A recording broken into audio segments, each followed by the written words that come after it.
स्वामी काज गुरु भक्ती पितृ वचन सेवापती हेच विष्णूची महापूजा अनुभव नाही तुझा विठ्ठल विठ्ठल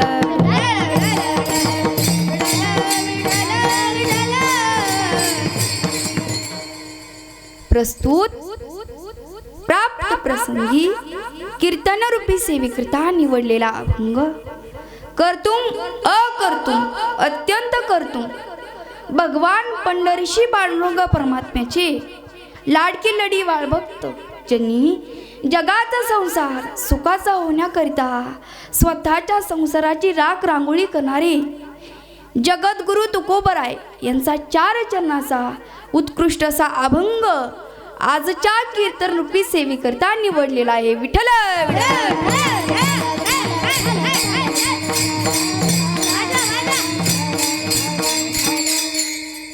या अभंगातून जगद्गुरु तुकोबराय नररूपी शरीरा आलेल्या जीवाला धर्म काय आणि तो जर धर्म या जीवाने पालन केला तर भगवंताची वेगळी पूजा करण्याची गरज नाही। अभंगाचा सरळ सरळ भावार्थ असा आहे की महाराज म्हणतात स्वामींचं काज गुरूंची सेवा किंबहुना भक्ती पितरांची सेवा नाम आई वडिलांची सेवा आणि पत्नी पतीची सेवा ही जर 4 धर्म या जीवाने पाळली तर या जीवाला भगवंताची वेगळी पूजा करण्याची गरज नाही। हेच विष्णूची महापूजा। पुढे तुकोबराय 2 धर्म सांगतात मुखाने सत्य बोलणे आणि दुसऱ्याच्या दुःखामध्ये सहभागी झालं तर भगवंताची वेगळी पूजा करण्याची गरज नाही। भगवंत स्वामी कोण तर अशी असणारे छत्रपती शिवाजी महाराज त्यांच्या जीवन चरित्राचा विचार करूया विठ्ठल विठ्ठल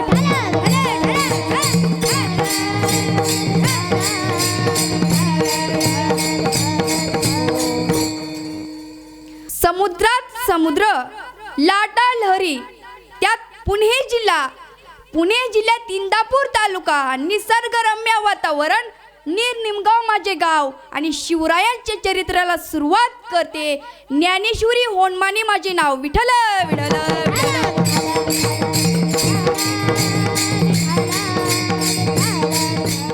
इतिहासाच्या पानोपानी अमर झाली शिवप्रभूंची गाथा इतिहासाच्या पानोपानी अमर झाली शिवप्रभूंची गाथा आणि अभिमानाने मर्द मराठा झुकवतो त्यांच्या चरणी माता महाराष्ट्राच्या कुल स्वामिनी तुळजाभवानी स्वराज्य स्थापक राजे छत्रपती शिवाजी महाराज त्यांच्या कुशीमध्ये स्वप्न साकार झाले।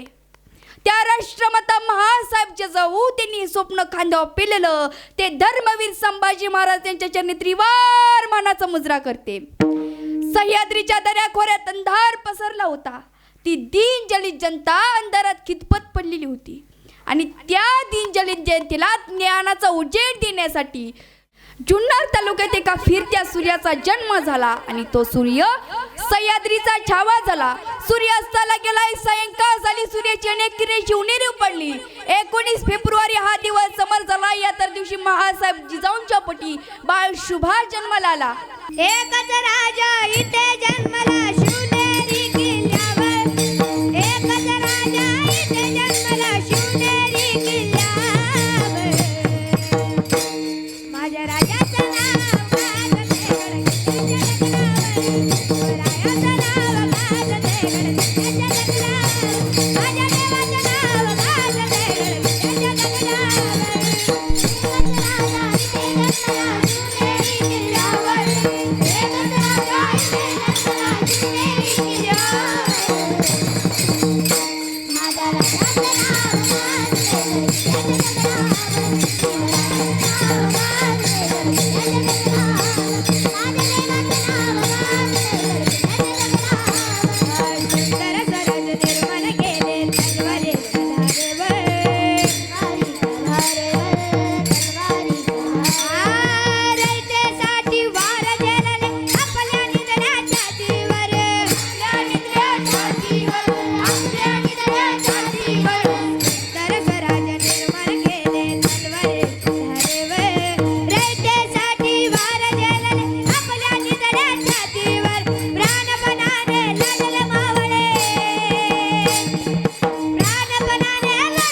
छत्रपती शिवाजी महाराज होते जानता राजा, जगाच्या पाठीवर इतिहास गिरवलाय राजे. तुम्ही नसल्याने बरंच काही हरवलंय, तुम्ही नसल्याने बरंच काही हरवलंय. अशा साऱ्या महासाहेबजी जाऊ त्यांना समजलं ना आपल्या पोटामध्ये मुलगा आहे, तेव्हापासून ज्ञानेश्वरी हा ग्रंथ वाचण्यासाठी सुरुवात केला, महाभारत वाचण्यासाठी सुरुवात केलं. अशा असणाऱ्या महासाहेबजी जाऊ आणि आताच्या जिजाऊ भर देव जाऊ द्या, आपले असणारे संभाजी महाराज गेले. अहो मरण आठवलं तरी डोळ्यात पाणी येतं. दोन्ही हात दोन्ही पाय तुळापुराच्या क्षेत्रावरती संगमाच्या ठिकाणी बांधले. अहो ज्या असुडाने मारला तो असुड खिळ्याचा आणि तारेचा होता. एक झपका बसला की 4-5 मासाचे तुकडे बाजूला व्हायचे. झालेल्या जखमीला न त्रास व्हावा म्हणून त्यांच्या अंगाला लिंबाची आणि मिठाची चोळण गेली जायची. आता श्वास कंठापर्यंत आला होता, आता जीव जाणार होता. आणि शेवटचा प्रश्न माझ्या संभाजी महाराजांना विचारला, अरे संभा क्यों मर रहे हो? हमारे एक बात मान लो, हमारे धर्म का स्वीकार कर लो, हमारी नाम का जय जयकार कर लो. हे शब्द ऐकताच तळपाची आग मस्तकाला गेली. कणात ताट केला आणि मान वर केली. सांगितलं, अरे मेलो तरी बेत, धर्म कधी सोडणार नाही आणि हा शुभाचा छवा तुझ्यासारख्या हलकट कुत्र्यासमोर झुकणार नाही. अहो कुस पवित्र होती. असे असणारे संभाजी महाराज आपल्या स्वामींच्या सेवेकरता एका महान योद्धेने आपल्या मुलाचं लग्न बाजूला करून या राष्ट्रासाठी लढत वीर मरण पत्करलं. त्याचं नाव तानाजी मालुसरे. एक दिवस तानाजी मालुसरे आपल्या मुलाची लग्न पत्रिका घेऊन गडावरती राजांकडे गेले. राजांना मुजरा केला, लग्न पत्रिका हातातील सांगितलं, राजे माझ्या मुलाची लग्न पत्रिका तुम्हाला देतोय. तुमच्या चेहऱ्यावरती आनंद दिसत नाही, तुमचा चेहरा उदासलेला दिसतोय. तेव्हा राजांनी सांगितलं, अरे ताना रायगडावरून उठून पाहिलं तर एकच किल्ला दिसतोय, त्याचं नाव कोंढाणा. अरे त्याच्यावरती सुलतान येऊन बसले. कोणत्या दिवशी राष्ट्रावरती सत्ता गाजवतील हे सांगता येत नाही, म्हणून तो किल्ला आपल्या राज्यात घ्यावा अशी इच्छाच. तेव्हा तानाजी मालुसरेने सांगितलं, राजे आजपर्यंत तुमची सेवा करत असताना तुमच्याकडे काही मागितलं नाही, पण हा छत्रपती शिवाजी महाराजांचा मावळा आहे म्हणून राजे तुमच्याकडे एक मागणी करतोय, हा विडा मला द्या. असं म्हटल्याच्या नंतर तानाजी मालुसरे ना म्हटले, राजे अरे ताना तुझ्या मुलाचं लग्न आहे. तेव्हा तानाजी मालुसरे म्हणाले, आधी लग्न कोंढाण्याचे आणि मग रायबाचे. तानाजी मालुसरेने विडा उचलला. आपल्या सोबत सैन्य शेलार मामा घेतले, सैन्य घेतलं. आपला भाऊ सूर्याजी घेऊन आनंदी वातावरण होतं आणि त्या आनंदी वातावरणामधून ते सैन्य चौघडे वाजू लागले आणि तिथून मावळे तलवारी घेऊन जात होते. तानाजी मालुसरे आपल्या दारापर्यंत आले. आपल्या पत्नीला आवाज दिला, ऐकलत का, आम्ही स्वारी करण्याकरिता निघालोय, अवरक्षणाकरिता ताट घेऊन या. तानाजीची पत्नी ताट घेऊन ओळण्याकरिता आली आणि ओळत असताना दिवा इजला. तानाजीने समजून घेतलं दिवा इजला, अपघात होणार. तेव्हा तानाजीने आपल्या उजव्या हाताची बाई मागं सारली, आपल्या पत्नीच्या कपाळाचं कुंकू पुसून काढलं आणि सांगितलं, जोपर्यंत या डोळ्याला आम्ही दिसत नाही ना तर तुमच्या कपाळाला कुंकू शोभत नाही. तानाजी घोड्यावरती बसला, टाच मारली आणि आपलं सर्व सैन्य घेऊन कोंढाण्यापर्यंत गेला. आपलं सर्व सैन्य कर्मावर राहू म्हणून तानाजीने आपलं सर्व सैन्य एका बाजूला घेतले आणि घेतल्याच्या नंतर तानाजी मालुसऱ्यांसोबत एक मावळा होता, त्याचं नाव यशवंती. त्या यशवंती गोरपटीला दोर बांधला, दोर वर फेकला आणि फेकल्याच्या नंतर काही वेळाने तो दोर खाली येऊ लागला. तानाजीनं पाहिलं तर दोर खाली येतोय. तेव्हा असं म्हणतात प्राण्याला काळ दिसतो, तसं त्या यशवंती गोरपटीला आपल्या मालकाचा काळ दिसत होता. म्हणून त्या यशवंत घोरपडी खालू येऊ लागली तेव्हा तानाजी मालुसरेने सांगितले, हे यशवंत तुला माहीत आहे हा छत्रपती शिवाजी महाराजांचा मावळा आहे. अगं मेलो तरी चालेल पण मागे हटणार नाही. ती यशवंती जाग्यावर थांबली. महाराज तिच्या डोळ्यातून पाणी वाहतंय आणि ती जाग्यावरती थांबल्याच्या नंतर अर्ध सैन्य वर गेलं आणि वर जात असताना कपोशीला घासून तो दोर तुटला. अर्ध सैन्य खाली पडून गतप्राण झालं आणि वर गेलेल्या सैन्याने हर हर महादेव असा घोष केला. लढाईला सुरुवात झाली आणि एका उदयभान नावाच्या राक्षसाची तलवार तानाजीच्या छातीला आरपार करून गेली. तानाजी मालुसरे धर्तीवर पडणार त्याच वेळी शेलार मामा तिथे येतात आणि आल्याच्या नंतर तानाजी मालुसरेंना धरतात. तेव्हा त्या राक्षसाला म्हणतात, अरे उदयभान काय लढतोय, तरुण पोरावणे लढायचं असेल तर या म्हाताऱ्यासोबत लढून दाखव. तेव्हा शेलार मामा काय करतात, त्याला खाली पाडतात. पाडल्याच्या नंतर खाली पडलेल्या तानाजीने कापूस घेतला आणि गंजी पेटवली आणि पेटवल्याच्या नंतर तो लाल भडक अग्नी तानाजी मालुसरेंच्या डोळ्यासमोर दिसत होता. आणि दिसत असल्याच्या नंतर तानाजी मालुसरेंच्या डोळ्यातून आनंदाचे अश्रू वाहत होते. तिकडून आपला भाऊ सूर्याची दावत आला आणि म्हणाला, अरे ताना मी राजांना काय सांगू, अरे मी वहिनीला काय सांगू, तुझ्या रक्षणाकरिता आम्हाला पाठवलं होतं, मी राजांना काय सांगू. असा म्हणून सूर्याजी तानाजीच्या छातीला अवकळून रडू लागला. आणि रडत असताना तानाजी मालुसरेंना पालखीमध्ये बसवण्यात आलं. आणि ही जेव्हा बातमी छत्रपती शिवाजी महाराजांना समजली ना, त्यांना अश्रू अनावर झाले. आणि छत्रपती शिवाजी महाराज म्हणतात, या गडासाठी सिंहासारखा गडी गेला म्हणून या गडाला सिंहगड नाव देण्यात आले. अशी जर स्वामींची सेवा केली तर भगवंताची वेगळी पूजा करण्याची गरज नाही. महाराज हेच अभंगाच्या प्रथम चरणात सांगतात. स्वामी काज गुरु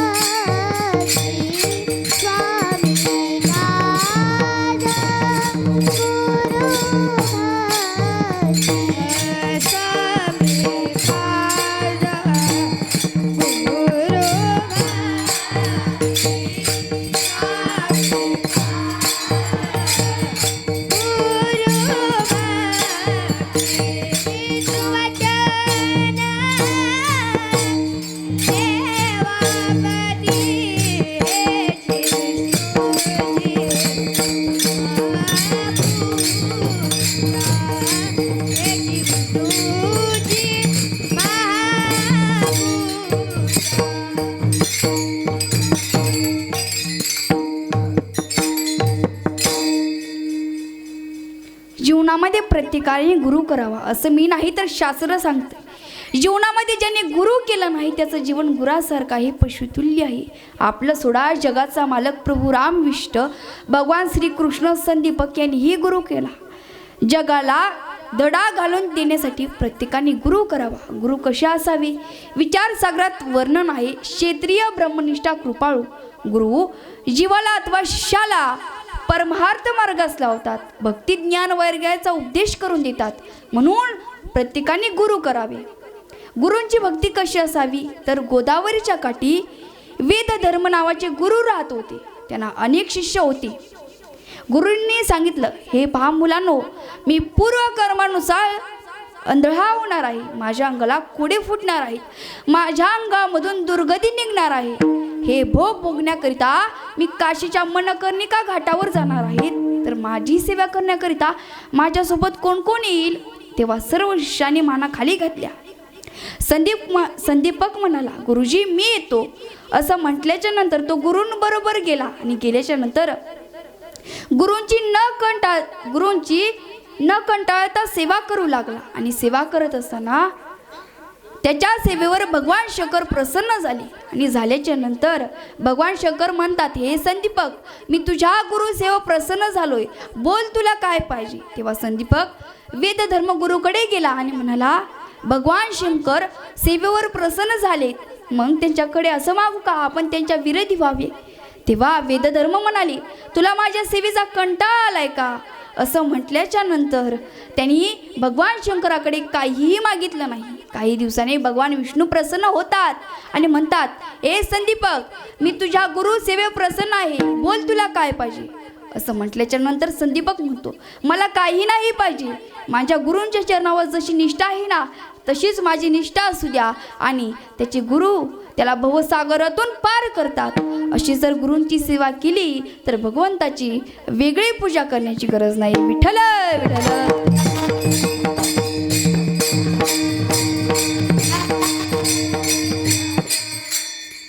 निळोबरांची गुरुभक्ती म्हणजे अत्यंत शिष्य झाली असतील, अत्यंत दुर्मिळ. ज्यावेळेला निळोबांना समजलं की तुकोबराय वैकुंठाला गेले, तेही अनुग्रह न देता गेले, तेव्हा निळोबरांनी तुकोबरांचा धावा सुरू केला, उपोषण मांडलं. देव त्या ठिकाणी स्वतः भगवंत आले आणि आल्याच्या नंतर निळोबांना म्हणतात, निळोबा डोळे उघड. तेव्हा देवानी डोळे उघडल्याच्या नंतर निळोबरा म्हणतात, देवा तुला येथे कोणी बोलवलंय, येथे तुझं लागी बोलाविले कोणी, देवा तुला येथे कोणी बोलवलंय. तेव्हा देव म्हणतात, निळोबा अरे योगी जपी तपी माझी संन्यासी भक्ती करतात, मी त्यांच्या स्वप्नात सुद्धा जात नाही आणि तू म्हणतोय तुला इथे कोणी बोलवलं. योगियांचे ध्यानी ध्याताना तोडसी. तेव्हा अरे मी ब्रह्मांडाचा चालक मालक आहे आणि तू म्हणतोय तुला इथे कोणी बोलवलं. निळा म्हणे आम्ही न ओळखीची देवा आणि तू म्हणतोय मी तुला ओळखत नाही. अशी जर गुरूंची सेवा केली तर भगवंताची वेगळी पूजा करण्याची गरज नाही. पितृवचन आईवडिलांची सेवा जर या जीवाने केली तर भगवंताची वेगळी पूजा करण्याची गरज नाही. शास्त्रामध्ये 3 प्रकारचे पुत्र सांगितले आहेत, उत्तम, मध्यम आणि कनिष्ठ. उत्तम पुत्र आपल्या वडिलांच्या मनात काय आहे तो जाणून काम करतो, त्याला उत्तम पुत्र म्हटलेला आहे.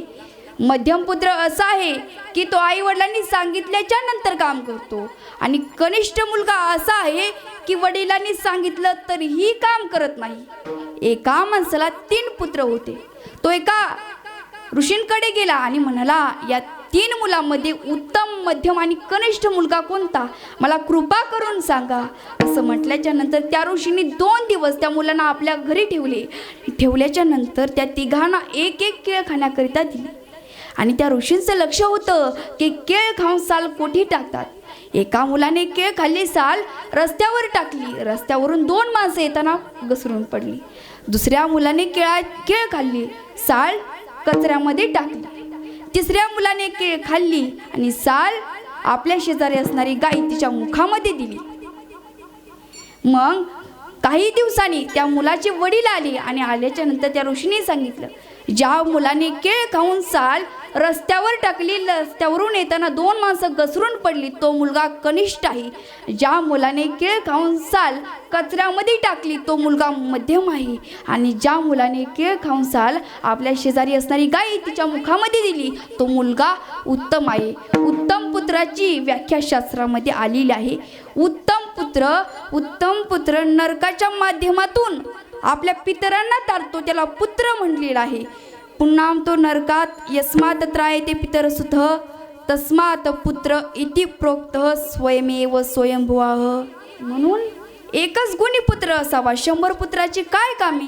वर्मेको गुणी पुत्रो न च मूर्खाक्षतानपि एक चंद्र समो हंती न तू तारा सहस्रश. जसं की आकाशात चंद्र आहे आणि प्रकाश देतोय, तारे आहेत पण चमकत नाहीत, हजारो तारे आहेत पण चमकत नाही, काय कामाचे.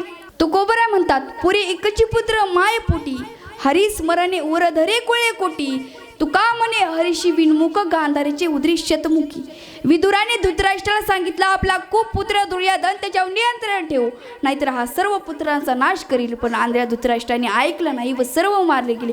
पुरी एकची पुत्र मायेपोटी. अशा जर पुत्रांनी आईवडिलांची सेवा केली तर भगवंताची वेगळी पूजा करण्याची गरज नाही. प्रसिद्ध उदाहरण श्रावणबाळ. श्रावणबाळाने काय केले, आपल्या आईवडिलांना कावडेमध्ये बसून काशीला घेऊन गेला आणि गेल्याच्या नंतर ते आईवडील डोळ्यांनी दिसत नाही, आंधळे आहेत आणि त्या आईवडिलांच्या पोटामध्ये पाण्याचा थेंब नाही. ते आईवडील श्रावणाला म्हणतात, ते श्रावणबाळा सकाळपासून आमच्या पोटामध्ये पाण्याचा थेंब नाही, आता जर आम्ही पाणी नाही पिलो तर आम्ही विश्वरायापर्यंत जाऊ याची शाश्वती नाही, तर तो आम्हाला पाणी दे. असा शब्द श्रावणबाळाच्या कानावरती पडल्याच्या नंतर श्रावणबाळाने काय करावं, जी कावड होती ती एका झाडाला अलगवली आणि कमलकुंड घेऊन पाण्याच्या शोधामध्ये गेला. बरेच दूर गेला पण पाण्याचा शोध काही दिसेना, पाणी कुठेही दिसेना. एकीकडून झुळझुळ असा आवाज आला. आवाजाच्या दिशेने तो श्रावण बाळ गेला आणि गेल्याच्या नंतर कमलकुंड गंगेमध्ये बुडवणार त्याच्या आधी त्या गंगा मातेला नमस्कार केला. कमलकुंड बुडवला, पाणी घेतलं, पाण्याचा बुडबुड असा आवाज आला. इकडून राजा दशरथाने बाण मारला. तोच बाण श्रावणाच्या छातीत आरपार घुसला. शूराला तो धावून आला काळ, विहळला श्रावण बाळ. मम म्हातारे मायबाप तानिले, तव झाडाखाली बसिले. कावड त्याची घेऊन चालवलो काशीला, माझं नाव श्रावण बाळ. आणि राजा दशरथाच्या कानावरती हा आवाज पडला आणि राजा दशरथ पळतच गेले. आणि गेल्याच्या नंतर पाहतात तर काय, एक तरुण छातीमध्ये आरपार घुसलेला बाण आहे आणि खाली पडलेला आहे त्याला. आणि गेल्याच्या नंतर त्या श्रावण बाळाला विचारले, का रे बाबा तुझा नाव काय, तू कुठला? तेव्हा श्रावण बाळाने स्वतःचा परिचय सांगितला. आणि सांगितल्याच्या नंतर श्रावण बाळ म्हणतात, आपण कोण? तेव्हा राजा दशरथ म्हणतात, मी राजा दशरथ. अरे मला तुला मारण्याची इच्छा नव्हती, माझा बाण तुला चुकून लागलाय, मला क्षमा कर. तेव्हा श्रावण बाळ म्हणतो, मी तुम्हाला क्षमा करेन, माझे आई वडील पाणी पिऊन तृप्त होतील तेव्हा मी तुम्हाला क्षमा करेन. असं म्हणून श्रावण बाळाने राजा दशरथाच्या मांडीवर प्राण सोडला. म्हणून त्या श्रावण बाळाचं नाव आज पण अमर आहे. म्हणून अशी जर आई वडिलांची सेवा केली तर भगवंताची वेगळी पूजा करण्याची गरज आहे. म्हणून या जगामध्ये आई वडिलांसारखी दैवत या जगामध्ये कुठेच नाही. विठ्ठल विठ्ठल सकळ तीर्थाची धुरी, जी का माता पिता आदरी, तया सेविसी शरीरे लोन कीजे. आई वडिलांना गोट्या ठेवून कितीही परमार्थ केला तरी काही उपयोग नाही. ती आई आपल्यासाठी काय करते? स्वामी तिने जगाचा आई विना भिकारी. ज्याच्या जीवनात आई नाही ना त्याला विचारा आईची किंमत. अहो ती आई 9 महिने पोटामध्ये वागवते, लहानाचं मोठं करते. आणि तो मुलगा मोठा झाला, त्याचं लग्न झालं की त्या आईला, त्या मुलाला स्वतःच्या आईची लाज वाटू लागते. अहो ती आई किती कष्ट करते पहा.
म्हणून बघा ती आई किती प्रेम करते.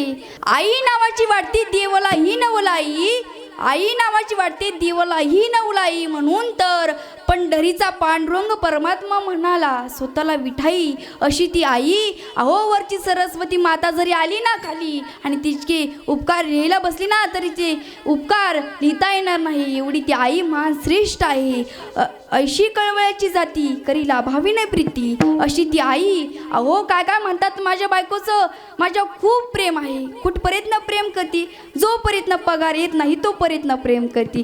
जो वरी चरण गा तो वरी म्हणी ती माझा, मानी ती लहान थोर ध्येय सुखाची आकाजा.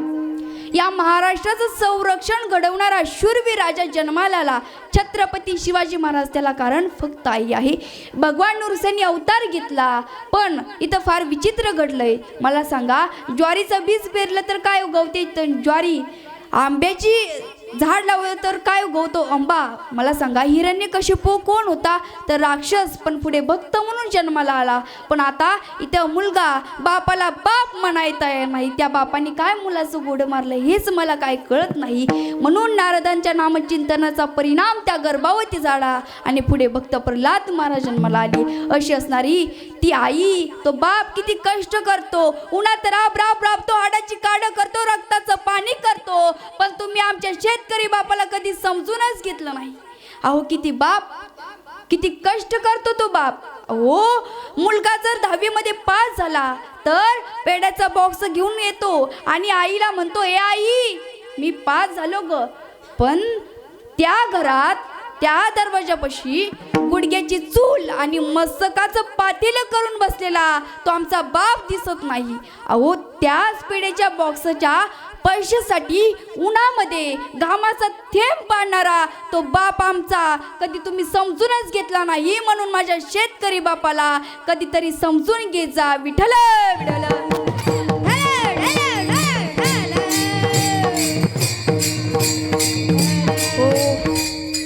असं असणारा तो बाप, म्हणून त्या आमच्या शेतकरी बापाला समजून घ्या. फार कष्ट असतात हो शेतकरी बापाचे, सांगता येणार नाही एवढे कष्ट असतात.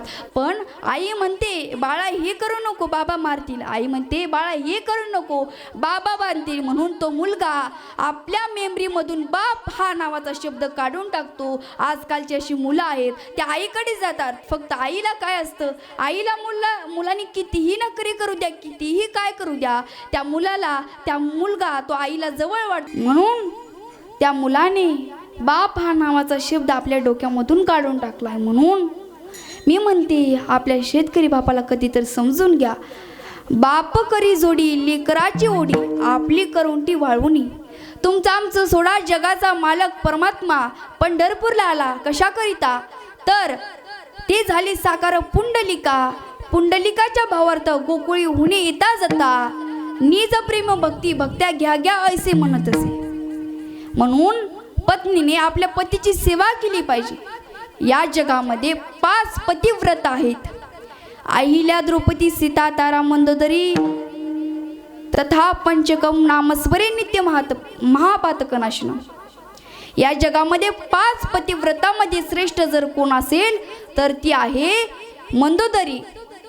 तुकाराम महाराज म्हणतात तया माझी श्रेष्ठ मंदोदरी. सर्व देवावर सत्ता गाजवणारा रावण मंदोदरीला भेट होता. अहिल्या माता पतिव्रता आहेत पण इंद्राने भोग घेतला. सीता माता पतिव्रता आहेत पण 6 महिने रावणाच्या घरी राहावं लागलं. तारा पतिव्रता आहेत पण सुग्रीव आणि वाळूचं युद्ध कुणामुळे टाळलं तर टाळामुळे.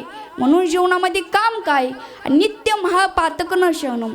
याचं नुसतं स्मरण जरी केलं तरी आपल्या पातकांचा नाश होतो. म्हणून प्रत्येक पत्नीला आपल्या पतीची परमेश्वर म्हणून सेवा केली पाहिजे. हेच महाराज अभंगाच्या 2ऱ्या चरणात सांगतात. हेची विष्णूची महापूजा, हेची विष्णूची महापूजा, हेची विष्णूची महापूजा, हेची विष्णूची महापूजा, हेची विष्णूची महापूजा, हेची विष्णूची महापूजा.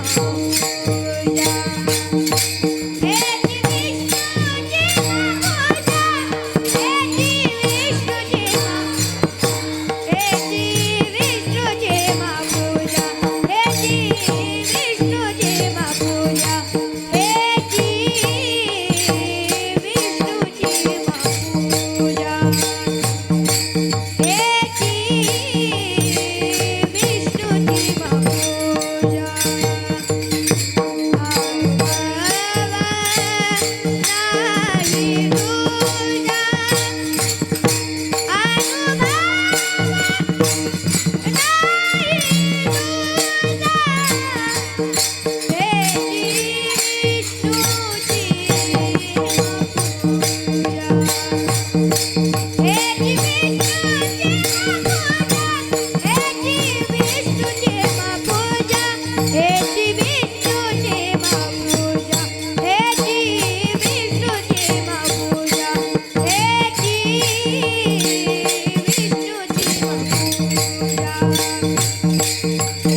विष्णूची महापूजा. म्हणून तुकोबराय त्याच्याही पुढे जाऊन 2 धर्म सांगतात. ते 2 धर्म कोणते? मुखाने सत्य बोलणे आणि दुसऱ्याच्या दुःखामध्ये सहभागी झालं तर भगवंताची वेगळी पूजा करण्याची गरज नाही. हेच महाराज अभंगाच्या 3ऱ्या चरणात सांगतात. सत्य बोला मुखे दुखवी आणि कांच्या दुखी. म्हणून जीवनामध्ये माणसाने सत्य बोललं पाहिजे. प्रसिद्ध उदाहरण धर्मराजा आयुष्यभर सत्य बोलले. धर्मराजाला विचारलं, दुर्योधन दादा मी अमर कशाने होईल? तेव्हा सांगितलं धर्मराजा खोटे बोलले नाही. सांगितलं, अरे तुझी आई महान पतिव्रता आहे, पुरुषाचे तोंड पाहिले नाही, आपला पती आंधळा आहे म्हणून डोळ्याला पटी लावून बसली. तिच्या नजरेमध्ये एवढी शक्ती निर्माण झाली, तिनं तुला नकापासून केसापर्यंत व्यादळे तर तू वज्रदेही होशील. करावया पांडव निर्दाळन वज्रदेही व्हावया आपण, वर्मपुसे दुर्योधन सत्यवचन नऊ दे. म्हणून जीवनामध्ये माणसाने सत्य बोललं पाहिजे. धर्मराजा सत्य बोलत होते पण एकदा खोटं बोलावं लागलं, तेही देवाने सांगितलं. म्हणून परिणाम स्वर्गाला जाताना अंगठा गळून पडला. वधविले मुखी नारायण धर्मी अंगुष्ठ त्या कर्मासाठी गेला. म्हणून आता माणसं एवढं खोटं बोलतात. वय 45 आणि एसटीचा 65च्या पुढचा एवढं माणसं खोटं बोलायला लागलेत महाराज. आणि पण धर्मराजा स्वर्गाला गेला आणि गेल्याच्या नंतर त्याच्याबरोबर काय केलं तर सत्य साच करे नाम विठोबाचे वरे. म्हणून जीवनामध्ये माणसांनी सत्य बोललं पाहिजे. याचं 6 धर्माचं आपण निश्चयाने पालन केलं तर निश्चयाचे बळ तुका म्हणे त्याची फळ. महाराज अभंगाच्या शेवटच्या चरणात सांगतात, निश्चयाचे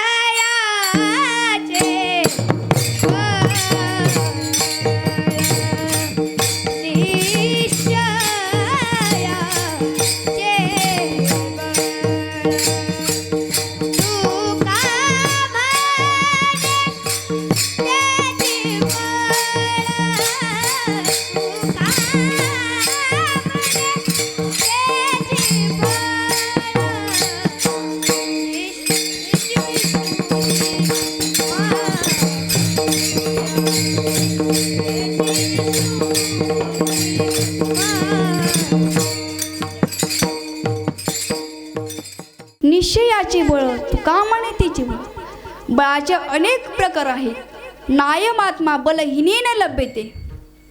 माणसात आत्मलाभ होत नाही.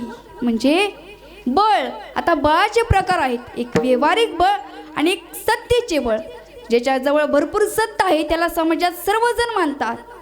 धनवंतालागी सर्व मान्यता आहे जगी.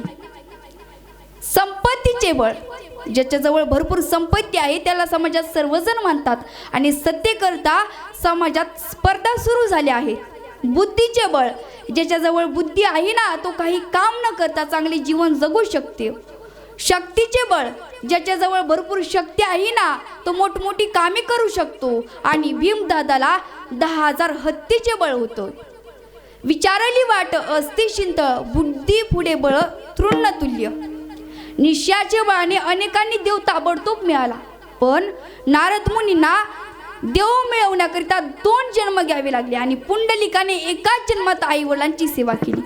पितृपुण्य सेवा पुण्य लाधला निधान ब्रह्मा सनातन अंग संगे. असं असणारा ध्रुव बाळ त्यांनी काय केले तर 6 महिन्यात देव मिळवला.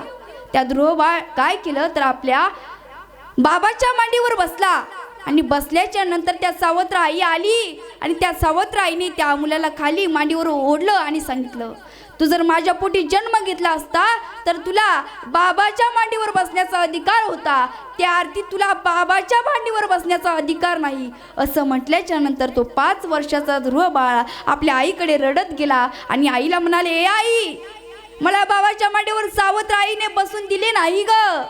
आई म्हणाली, बाळा तुला अशा जागेवर बसायचं की तुला जेथून कोणीही उठवणार नाही. तेव्हा ध्रुव म्हणतो, आई ते ठिकाण तर कोणते? तेव्हा आई म्हणते, बाळा ते ठिकाण देवाचे आहे. तेव्हा ध्रुव म्हणतो, आई काय करावं लागतं? तेव्हा आई म्हणते, बाळा तपश्चर्या करावी लागते. तो आईचा आशीर्वाद घेऊन वनामध्ये तपश्चर्या करण्याकरिता जातो. तेव्हा भगवंतांनी नारद मुनीला सांगतात, नारदा माझा भक्त भक्ती करण्याकरिता येत आहे, त्याला मार्गदर्शन करा. असं म्हटल्याच्या नंतर नारद म्हणतात, का रे बाबा तुझं नाव काय? तेव्हा ध्रुव म्हणतो, माझं नाव ध्रुव. तेव्हा नारदजी म्हणतात कुठे चाललाय? तेव्हा ध्रुव म्हणतोय मी वनामध्ये चाललोय, मला देवाला प्राप्त करायचंय. असं म्हटल्यानंतर नारदजी म्हणतात अरे बाळा, तुझं 5 वर्षाचं वय, तुझं खेळण्याचं वय आहे, तू माघारी जा. तेव्हा ध्रुव म्हणतो मेले तरी चालेल पण माघारी जाणार नाही, कारण त्या सावत्रायचे शब्द माझ्या कानामध्ये झुमत आहेत. म्हणून नारदजीने त्याला ओम नमो भगवते वासुदेवाय हा काय दिला तर मंत्र दिला. आणि तो ध्रुव तो मंत्र म्हणत म्हणत तपश्चर्या करण्याकरता गेला. आणि गेल्याच्या नंतर 1-2 महिने झालं फळे फुले खातोय, पण देव स्वप्नात सुद्धा आला नाही. म्हणून त्याने काय करावे तर फळे फुले खाण्याची बंद केली. आणि 4-5व्या महिन्यामध्ये महाराज त्यांनी पाणी सुद्धा प्यायचं बंद केलं. आता श्वास कोंडू लागला, देवाला त्याची दया आली. म्हणून भगवान विष्णू प्रसन्न झाले. आणि झाल्याच्या नंतर ध्रुव बाळाला म्हणतात अरे ध्रुवा, तुझ्याचं ध्यान करतोय ना, तो तुझ्यासमोर उभा आहे, डोळे उघड. आणि डोळे उघडल्याच्या नंतर पाहतो तर काय, राजाचा सुकुमार मदनाचा पुतळा भगवान विष्णू त्याच्यासमोर प्रकट झालेले आहे. तेव्हा भगवान विष्णू म्हणतात ध्रुवा बोल तुला काय पाहिजे? तेव्हा ध्रुव म्हणतो मला बाबाची मांडी पाहिजे. असं म्हटल्याच्या नंतर भगवान विष्णू म्हणतात अरे ती तर तुला मिळेल, पण माझ्या कृपेने तू 36 वर्ष राज्य करशील. आणि तेव्हा अजून भगवान विष्णू म्हणतात मी तुझ्याकरता एक पद निर्माण केलाय, तो अढळ आहे, तू त्याच्यावर 36 वर्ष राज्य करशील. अढळ परी बाळ बैसाविला ध्रुव. अशी जर आई वडिलांची सेवा गुरूंची सेवा जर केली या जगामध्ये तर भगवंताची वेगळी पूजा करण्याची गरज नाही. म्हणून या ध्रुव बाळाने 6 महिन्यात देव मिळवला. विठ्ठल विठ्ठल.